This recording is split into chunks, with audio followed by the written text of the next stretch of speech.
were days I went to the ministry for about 3 times, and the chief director told me that they were still waiting for the Attorney General's department to reply or respond to their request, and that would inform them on whether or not to give the information. It took so long to get that response, and if you know the ministries, if you are to kneel down and crawl from the Ministry of Local Government to the Attorney General's department, that shouldn't take you 5 minutes. That's if you're crawling. So what was holding this information? I decided to bypass his excuses, went ahead to verify, and the Attorney General's department told me it was a lie.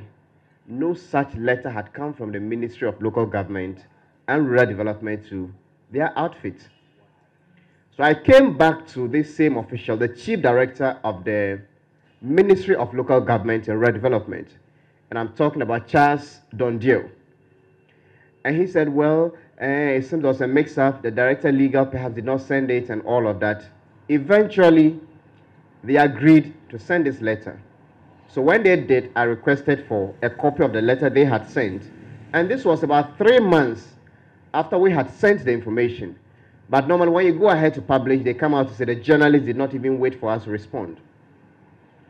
When the Attorney General's department responded, the response was that you can go ahead and give this information because what is in court has nothing to do with what Multimedia Group is seeking. So go ahead and give this information.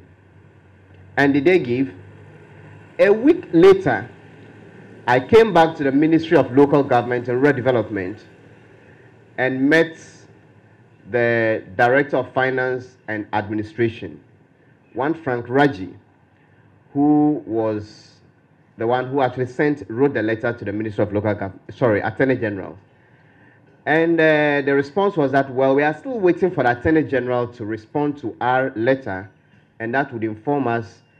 And each time they would tell me, well, this is public information, we have no difficulty giving it to you, but we have to ensure that nothing untoward happens. So when he still gave me that excuse, I said, well, I was at the Aegis department last week, and I am reliably informed that your letter has been responded to, and that letter says you can go ahead and give the information. Well, we have not received it yet, so wait for some time when we get it. So I said, okay, this is a copy, because I knew they would give excuses. So I made a photocopy of the letter from the Aegis department because I requested for a copy. So I gave it to him and said, if you doubt its authenticity, you can go and verify. A week later, I called back, and the response was that those contracts and documents I was asking for were all missing.